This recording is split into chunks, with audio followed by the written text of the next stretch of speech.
posisi jarum diusahakan sejajar dengan kulit. Ya, jangan sampai gini, posisi 45 derajat, apalagi 90 derajat. Kita tempel aja, untuk tempel, baru kita nekan. Ditekan ini sampai dalam, di bawah kulit, di atas daging, itu cuma setengah senti aja. Ini jarum udah masuk ya. Nah, baru kita masuk. Assalamualaikum warahmatullahi wabarakatuh. Selamat datang di Umpamane Kicau, channel yang konsisten membahas tentang rawatan murai batu dan informasi tentang dunia burung. Saya bersama Mas Yanto, ini mau membahas tentang permasalahan burung murai batu. Seperti mana banyak dari permintaan dari teman-teman juga ya, yang bertanya tentang permasalahan burung murai batunya. Seperti mana Umi Kalsum yang kemarin kita ajak untuk live streaming ya, mengatakan bahwa burung murai batunya itu banyak yang bermasalah. Dan memang juga untuk peralihan musim ini tadi, ini memang banyak sekali peternak atau pemain burung yang mengalami masalah seperti ini. Kita mau bahas lebih lanjut, dan di sini kita akan bikin suatu mempraktekkan bagaimana memberikan obat kepada burung agar burung kita itu sehat kembali gitu ya. Dan apa sih sebenarnya penyakit-penyakit yang biasanya dihadapi burung murai batu pada musim seperti ini ya, seperti mana saat ini gitu ya. Kita mau tanya-tanya dengan Mas Yanto. Monggo Mas Yanto, ini diterangkan untuk teman-teman di rumah. Ini kan kemarin itu kan banyak sekali dari teman-teman kita yang burungnya ada kasus banyak kematian lah, intinya seperti itu yang dialami. Burung itu rata-rata dia tadinya sehat, terus hilangnya nafsu makan, burung ngembangkan bulu, dan akhirnya dia tidak makan kan pasti mati itu. Iya, kan gitu. Monggo Mas. Oke, selamat malam teman-teman, untuk pecinta khususnya burung murai batu ya. Menindaklanjuti soal penyakit ya. Banyak pertanyaan, jadi kebetulan saat ini ada burung sakit. Kebetulan ini burung pasien ini. Yang mana ini masih gejala. Ini yang saya suka itu masih gejala, sudah bingung ya situannya. Itu lebih mengena nanti obat itu. Kan banyak yang sudah parah baru bingung. Mana sudah nggak mau makan ya toh. Sudah nggak bisa gerak, tapi masih gejala, dia sudah respon. Nah, biasanya ndek apa? Ndek kotoran agak-agak mencair, nafsu makan biasanya oke, habis dikasih jangkrik 2-3 habis, ini kok enggak habis. Itu kan tanda-tanda ya, indikasi level ya. awal. Level awal. Nah, ini kebetulan tadi diantar ke sini. Nah, saya biasa ini kan yang punya orang sibuk ya toh. Orang sibuk saya biasa saya sarankan pakai sistem obat injek ini Mas ya. Jadi nanti si burung ini saya injek ya toh. Tujuannya apa? Bagi orang sibuk pengobatan kan enggak bisa tiap hari ya toh. Kasih ganti minum, kasih obat lah. Bagi orang sibuk yang apalagi punya burung banyak, nah, ini cocok pakai obat injek ini ya. Jadi kelebihannya ini tuh nggak ada efek samping. Pakai obat ini tadi. Ya, dari usia maksudnya ya. Dari usia, bahkan usia masih 10 hari belum nangkring tuh saya sudah biasa. Aman lah ya. Aman ya. Apalagi sudah nangkring ini kan juga trotol ini ya. Ini saya pastikan aman dengan catatan dosisnya pas. Gitu ya. Nah, terus kenapa kok efektif lagi bagi orang sibuk? Ini obat ini kan bisa 1 minggu ya di dalam tubuh. 1 minggu belum ada tanda-tanda membaik, diulang dek 1 minggu. 1 minggu itu. Ya. Gitu. Kalau masih gejala biasanya sekali aja sudah responnya sehat. Lah. Insya Allah. Berarti sehat. intinya 1 injek ini nanti itu penginjakan tadi loh Mas, penyuntikan tadi. Ya. Itu dilakukan itu seminggu sekali. Ya, rolling seminggu sekali. Bahkan saya pernah itu burung ini rata-rata kena senot ya. Senot yang sudah akut, yang sudah ada pembengkakan keras, itu kan hasilnya kan sudah berbulan-bulan itu ya. Nah, itu ada salah satu burung itu pembengkakannya di saluran tenggorokan. Jadi dia enggak bisa parunya buka. Nah, di situ kan obat sudah masuk sudah 2 bulan. Tapi terjadi terus infeksi, masanya di dalam ya toh. Itu pengalaman saya pernah sampai suntik tuh 8 kali Mas Anda. 8 kali suntik gitu. 8 minggu. Nah, itu saya telaten masanya apa? Burung itu burung juara gitu loh ya. Burung mahal. Jadi situannya itu sudah pasrah lah. Sampai ya itu saya injek 8 minggu itu bisa tuntas. Alhamdulillah akhirnya ya bisa eksis di lomba, bisa untuk penangkaran gitu ya. Jadi ini kelebihannya itu ya. Kelebihannya. Ya. Intinya itu pengobatan sama ya. Cuma ini yaitu tadi kita ndak perlu tiap hari mikir obat ini sudah dikasih atau belum. Ini sudah 3 hari atau belum lah. Kita tinggal nyatat ini hari apa ya. Kita suntik, dicek seminggu belum membaik, diulang lagi gitu. Nah, itu kelebihannya. Bagi orang sibuk punya burung partai besar ya kayak Pak Mandor Tomo itu dia andalannya ya ini suntik ya. Iya, kematiannya bisa ditekan itu.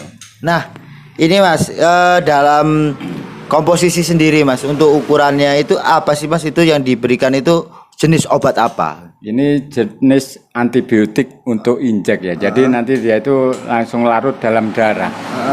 Jadi lebih cepat. Jadi kontak ke penyakit itu lebih cepat diserap. Kalau melalui oral, nah itu kan butuh proses ya. Butuh proses penyerapan lewat ginjal kan. Tapi ini langsung masuk ke darah ini. Gitu ya? Lebih cepat. Jadi kita injek pagi gitu ya. Biasanya itu di sore itu sudah menunjukkan tanda-tanda sehat gitu ya. Oke. Itu ya teman-teman ya. Jadi ini mungkin ada sedikit ya yang tidak umum lah ya dilakukan pada teman-teman.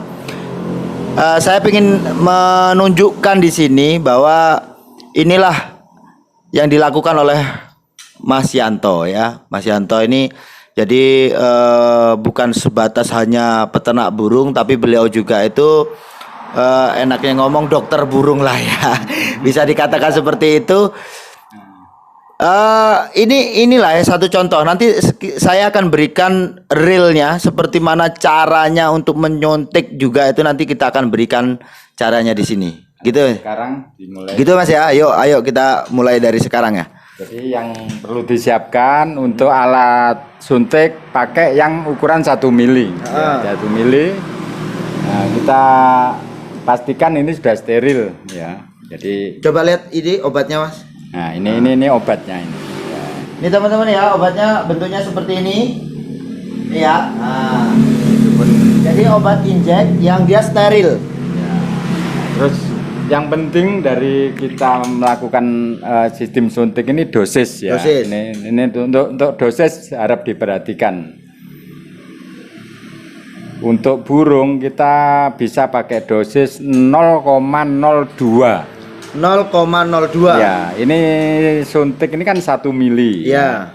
Oke, berarti di tengah separuh dari 1 mili kan 0,5. Nah, padahal ini 0,02. Kita ngambilnya dari mana itu? Ini.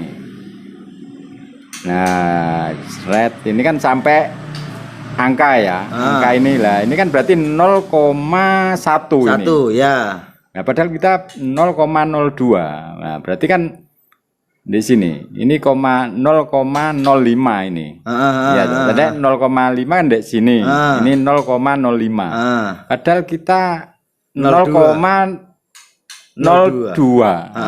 Jadi ini separuhnya kurang lebih ya cuma setengah senti lah. Oh ya itu kan ada itu ada penunjuknya juga ya, itu. Ya ada itu. indikasi garis-garis. Garis-garis. Cuma ini aja kuncinya, jangan sampai over lah. Ya. Itu nanti stresnya agak berat kalau over. Nggak sampai mematikan loh, nggak sampai. Kalau oke, untuk dosis sudah disiapkan kan. Nah, untuk angin sudah bebas angin. Coba Mas, coba lihat. Ya. Ini teman-teman ya. Jadi dosisnya itu 0,02. Nih ya. Di sini ya angkanya di sini ya. Takarannya seperti itu. Monggo Mas. Ya, Yanto nih. Kita pegang burung ya.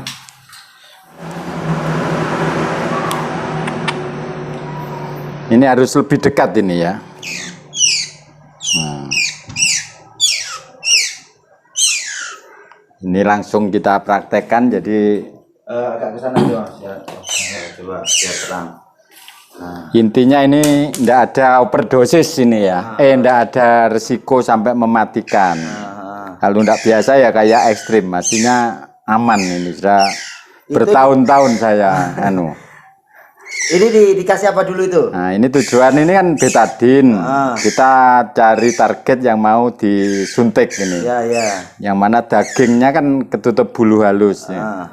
Dengan kita kasih betadin itu kulit dada ya, kita cari daging dada. Nah, ini kan dengan ada betadin kan kelihatan ini dada ya. Nah, sampai gini. Ini untuk pembelajaran ya teman, jangan anulah. Ini pembelajaran intinya. Kita cari yang efektif, khususnya bagi orang yang sibuk ya. Sibuk punya burung banyak itu cocok ini pengobatan ini. Oke, ini daging dada ya. Saya biasakan itu untuk penyuntikan pertama itu pakai yang sisi kiri. Oh ya, sisi kiri. Sisi kiri kan ini dada kiri, dada kanan ya. Oke, kita cari titik tengah. Tengah di daging dada maksudnya ya. Oke, kita cari titik di sini. Nah, posisi jarum diusahakan sejajar dengan kulit. Ya, jangan sampai gini posisi 45 derajat apalagi 90 derajat. Kita tempel aja untuk belajar. Nah, tempel baru kita nekan. Ditekan ini sampai dalam di bawah kulit, di atas daging itu cuma setengah senti aja. Ya, gini. Ini jarum sudah masuk ya. Nah, baru kita masukkan injeknya. Nah, baru ditekan gini. Oh gitu ya ya. Nah, baru kita tutup lagi dengan betadin. Betadin lagi. Biar nutup lukanya. Suntik ini tadi. Iya, kan bekas luka. Oh iya. Sudah gini berapa detik sudah nutup ini. Nutup luka itu ya. Ini pun enggak terjadi infeksi. Burung tanpa stres, jadi aman udah. Ini pembelajaran. Ya, mungkin buat pengetahuan lah bagi calon-calon penangkar yang sangat efektif intinya gitu. Bahkan berlaku untuk di kandang penangkaran. Yang mana induk ngalami gejala sakit, ada batuk, ya toh, ada bulu ngembang, mengkorok, tidak apa-apa, ditangkap, disuntik, dilepas lagi, itu sangat efektif. Gitu. Oke teman-teman, seperti mana yang kita lihat tadi ya, itu adalah suatu pembelajaran ya. Cara ini memang tidak mungkin asing untuk teman-teman ya di rumah ya. Mungkin kalau dari pencinta hewan-hewan besar seperti mana kucing, anjing dan sebagainya, mungkin ini cara-cara seperti ini tidak asing karena memang dokter-dokter hewan tuh biasanya menggunakan hal-hal seperti ini. Nah, akan dirasa asing ya apabila ini dilakukan oleh burung. Maka di sini tadi ini adalah suatu pembelajaran untuk teman-teman semua. Mas Yanto itu memberikan suatu media visual yang jelas ya, patut kita berikan apresiasi di sini. Ini semua ilmu diberikan untuk teman-teman di umpamaan ini tadi. Nah, sekarang saya ingin tanyakan lebih lanjutnya untuk seperti mana reaksi, Mas. Reaksi itu sendiri, obat yang setelah kita berikan itu tadi, itu biasanya akan terasa itu berapa hari? Atau mulai disuntik ini tadi? Berarti yang ditanyakan reaksi ya, reaksi dari obat ya. Biasa gini, kita suntik pagi hari ya. Pagi hari itu sampai 1, 2, 3 jam itu biasa burung respon stres. Stres itu menunjukkan diam ya, diamnya diam aman tapi. Ya, itu 3 jam dia normal sudah. Tidak ada tanda-tanda. Sore yang maunya ceteknya hilang ya toh, terus bulunya agak ngembang, itu mulai menunjukkan reaksi membaik. Bahkan di 4 jam itu nafsu makannya sudah memperlihatkan itu ya. Terus gerakannya itu pokoknya stresnya ringan ya, stres ringan ya. Cuma kalau ndak biasa ngelihat, waduh ekstrim itu efeknya fatal kan Nah, gitu ya. gitu ya. Padahal ringan. Ini kita lihat ini kan burung juga kan geraknya sudah enak. Nggak gitu. ada. Nggak ada reaksi. Pokoknya ya berlebih itu lah. dengan catatan untuk mencegah ya, belum sampai parah lah itu ya. Bahkan usia 10 hari Mas Anda itu, saya sudah eksperimen itu. Nggak masalah itu. Iya, untuk cuaca saat ini enak ini. Iya, Jadi iya. antisipasi yaitu nanti mangkring sudah kondisi sudah fit. Iya itu sampai di situ umur 10 hari itu sudah. Pernah saya coba dosis saya tingkatkan. Efeknya gimana? Itu pun tidak mematikan, cuma munyer-munyer ya. Pusing lah mungkin. Iya, overdosis. Itu saya bilang aman, sudah saya coba-coba itu ya. Ini selama berapa tahun Mas Yanto melakukan seperti ini? Untuk pengobatan injek ini saya sudah ada 3 tahun. 3 tahun ya. Iya. Bahkan andalan saya untuk perawatan kesehatan ya. Jadi saya nggak mau pusing-pusing lah dengan pemberian tiap pagi ganti minum, kasih berapa tetes itu ribet menurut saya.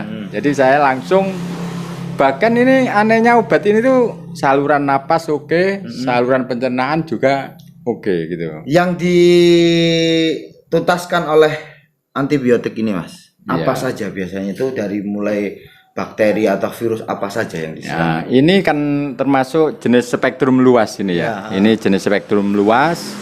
Jadi yang mana penyakit burung itu yang umum itu kan sakit gangguan pencernakan ya. Itu biasanya ditandai berak kapur, kan beraknya putih.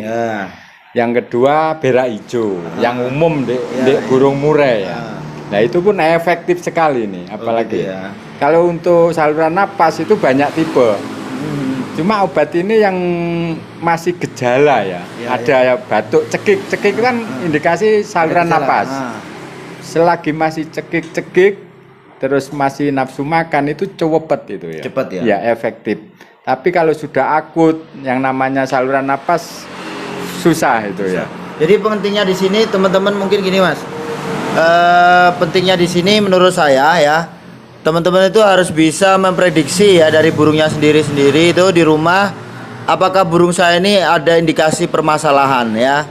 Apabila taruhlah burung itu belum sampai nyilet dan sebagainya, mungkin insya Allah lah bisa selesai Mas ya. Karena burung pun itu burung sakit kita obati itu butuh pemulihan. Nah burung-burung yang kronis ya, sudah nyilet dan sebagainya, itu agak kesulitan dia untuk makannya sudah hilang. Gitu ya teman-teman ya. Saya rasa cukup sekian ya. Nanti kalau ada pertanyaan lebih lanjut tentang apa permasalahan burung murai batu sakit dan sebagainya, teman-teman bisa telepon saya atau Mas Yanto. Kalau teman-teman nanti di sana ada yang pengen konsultasi nih masalah-masalah dari permasalahan murai batu ini, kira-kira siap untuk dimintai pertolongan? Untuk konsultasi semacam sharing, saya sangat senang Mas Anda ya. Jadi saya sendiri bukan pedagang lah hitungannya ya. Memang ingin apa ya? Ini loh ada cara yang efektif. Aslinya itu sudah misi saya itu, ayo semangat kan gitu tuh. Di situ, tujuan saya itu pecinta burung jadi penangkar kan gitu ya. Terus di situ kok banyak kendala. Kita cari bareng-bareng. Intinya gitu. Open lah gitu ya. Oke teman-teman ya. Saya rasa cukup sekian. Sukses selalu.